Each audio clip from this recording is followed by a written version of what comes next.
చింటూని kidnap చేసిన దినేష్, బయటపడ్డ రోహిణి బండారం. అసలు ఇదంతా ఎలా జరగబోతుందనేది ఈ వీడియోలో తెలుసుకుందాం.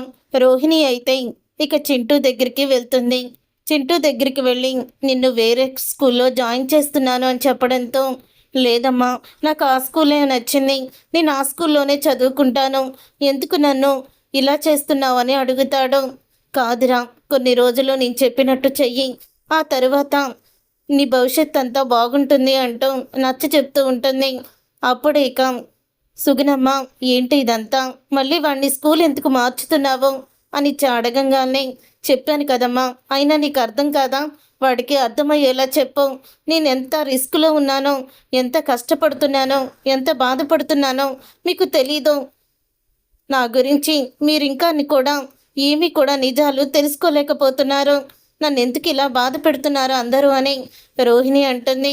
నువ్వే మమ్మల్ని బాధ పెడుతున్నావు, అదేదో మమ్మల్ని ఆ పల్లెటూరులోనే వదిలేసి ఉండొచ్చు కదా, ఇక్కడికి తీసుకువచ్చి ఒక జైల్లో ఖైదీలాగా బంధించేశావు, రేపు ఆ స్కూల్లో కూడా అలాగే జరిగితే మార్చేస్తావా, అందుకని అదేదో పల్లెటూరులోనే చదువుకుంటే వదిలిపోయేది కదా అని చెప్పడంతో, ఈసారికే ఇంకా స్కూల్ మార్చను అని చెప్తుంది రోహిణి. తర్వాత దినేష్ అయితే గుణాతో అంటూ ఉంటాడు, ఇలా ఎన్ని రోజులని అజ్ఞాతవాసంలో ఉండాలి బ్రదర్, నేను బయటికి వెళ్ళొస్తాను అని దినేష్ అంటాడు. ఇంతలో దినేష్ అలా అనడంతో గుణ అయితే, ఆ రోజు మీనాని కిడ్నాప్ చేసింది నువ్వేనని ఆ బాలుగాడికి తెలిసిపోయింది.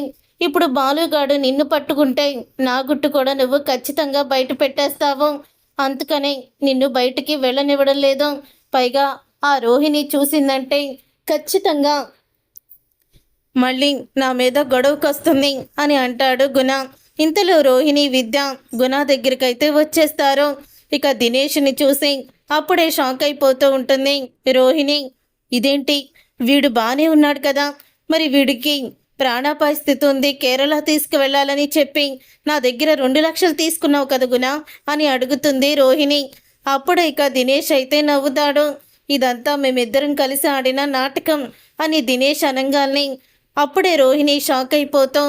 ఏంటి గుణ, వీటితో నువ్వు చేతులు కలిపావా, ఏదో నువ్వు సహాయపడతావని ఆ రోజు నీకు చెప్పంగానే బాలు ఫోన్ని తీసుకొచ్చి నీకు ఇచ్చాను, ఆ వీడియోని కూడా ఇచ్చాను, కానీ నువ్వు ఇలా నమ్మక ద్రోహం చేస్తావని అనుకోలేదు, నువ్వు రౌడీవైనా ఒక ఆడపిల్లకి సహాయం చేస్తావేమో అని అనుకున్నాను, కానీ ఇంత రౌడీగా నువ్వు ఉంటావని అస్సలు కూడా అనుకోలేదు అని చెప్తూ ఉంటుంది రోహిణి. అప్పుడు ఇక గుణ అయితే, అలా ఎలా అనుకుంటావు రోహిణి, నేను రౌడీని, నేనేమి సెంటిమెంట్లకి అస్సలు కూడా పడను అని చెప్తాడు గుణ. రే దినేష్, ఈ గుణగాడితో చేతులు కలిపి నా గురించి నిజం చెప్పి మళ్ళీ వీడి చేతే నాకు బ్లాక్మెయిల్ చేయిస్తావా అని అడుగుతుంది రోహిణి. అప్పుడే దినేష్ అయితే, నీ పూర్తి కథ ఇంకా చెప్పలేదు కళ్యాణి అని అంటాడు దినేష్. కళ్యాణియా, కళ్యాణి ఎవరు, తన పేరు రోహిణి కదా అని అంటాడు గుణ.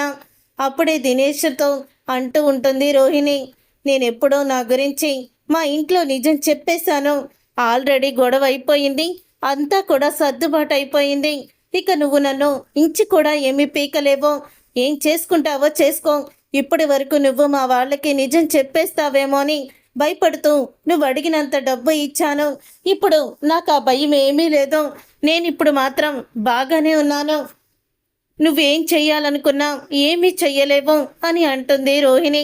అప్పుడే రోహిణి మాటలకి ఒక్కసారే షాక్ అయిపోతూ ఉంటాడు దినేష్ అయితే. అంటే నీ గురించి, నీ గతం గురించి నిజం తెలుసుకున్నా మీ వాళ్ళు ఏమనలేదా అని అడుగుతాడు దినేష్. అన్నారు, మా ఆయన కొట్టాడు, మా అత్తగారు కొట్టింది, నన్ను బయటికి గెంటేయాలని అనుకున్నారు, కానీ ఎలాగైనా సరే ఈసారి తప్పు చేయనని బ్రతిమలాడుకొని కాళ్ళు పట్టుకొని నేను ఇంకా ఆ ఇంట్లోనే ఉన్నాను, అంతా కూడా నిజం తెలిసిపోయాక నువ్వేం పీకుతావు వచ్చి, ఇక నీ గురించి నాకు భయమే లేదు, పదవే వెళ్దాం అని రోహిణి అయితే దినేష్కి ఇక అబద్ధం చెప్పి వెళ్ళిపోతుంది. అప్పుడే దినేష్ అయితే, ఇదేంటి కథ రివర్స్ అయిపోయింది, ఇప్పటి వరకు దీని గతాన్ని అడ్డు పెట్టుకొని దీని దగ్గర డబ్బులు గుంజాను, ఇప్పుడు అసలు ఇక ఆ గతంతోనే పని లేదు అని అంటాడు దినేష్. అసలు నువ్వేంటి రోహిణిని కళ్యాణి అంటున్నావు, అసలు కథేంటి అని అడుగుతాడు. అప్పుడే రోహిణి గురించి నిజాన్ని బయట పెట్టడంతో, అవునా, వామ్మో! ఇతను ఇంత మోసగత్తా, ఇంత నాటకమా? ఏదో మామూలు ఆడదనుకున్నాను కానీ చాలా తెలివైంది అని అంటాడు గుణ. ఇక అలా అన్న తర్వాత ఇప్పుడు తను తెలివైందైనా ఏదైనా మనకు ఆ ఛాన్స్ అంతా కూడా పోయింది. ఏం చెయ్యలేమో అని చెప్తాడు. అప్పుడే గుణ అయితే ఎందుకు చేయలేవో? ఈ రోహిణికి కొడుకున్నాడన్నావు కదా, వాణ్ణి కిడ్నాప్ చెయ్యి. వాణ్ణి కిడ్నాప్ చేసి దాన్ని డబ్బులు డిమాండ్ చెయ్యి. ఒకేసారి ఎక్కువ మొత్తంలో. నీకొకటి తెలుసో లేదో, ఇప్పుడే ఇదివరకే వీళ్ళు ఒక విల్లాని కొన్నారట 30 లక్షలు పెట్టి. అంటే 30 లక్షలు అడ్వాన్స్ ఇచ్చారు. అసలు ఖరీదు 3 కోట్లు. కానీ ఆ 30 లక్షలు పట్టుకొని ఎవరో ఉడాయించారని తెలిసింది. అంటే వీళ్ళ దగ్గర 3 కోట్లు పెట్టి విల్లాని కొనగల డబ్బు ఉందంటే 30 లక్షలు పెద్ద లెక్కేం కాదు వాళ్ళకి. ఇంకా చాలా డబ్బులుంటాయి. ఈసారి నువ్వు అడిగే అమౌంట్ నీ జీవితంలో సెటిల్ అయిపోయేలా అడుగు అని గుణ అయితే సలహా ఇస్తాడు దినేష్కి. అప్పుడు ఇక దినేష్ అయితే కరెక్ట్గా చెప్పావు, ఇదిగో వాడి కొడుకు వీడే అని అంటూ ఫోటోని చూపిస్తాడు. ఇక గుణ రౌడీలకి ఇచ్చి, ఈ పిల్లాడు ఎక్కడున్నాడో వెతకండి, ఈ ఊర్లోనే నాకు ఒకసారి కనిపించాడు అని అందులో ఉన్న ఒక రౌడీ అయితే చెప్తాడు గుణాకి. ఎక్కడ కనిపించాడు అని చెప్పగానే పలానా వీధిలో అని అనడంతో అప్పుడే దినేష్ అయితే రౌడీల్ని తీసుకొని ఇక అక్కడికైతే వెళ్తాడు. అప్పుడే బయట పిల్లలతో ఆడుకుంటూ ఉంటాడు చింటూ.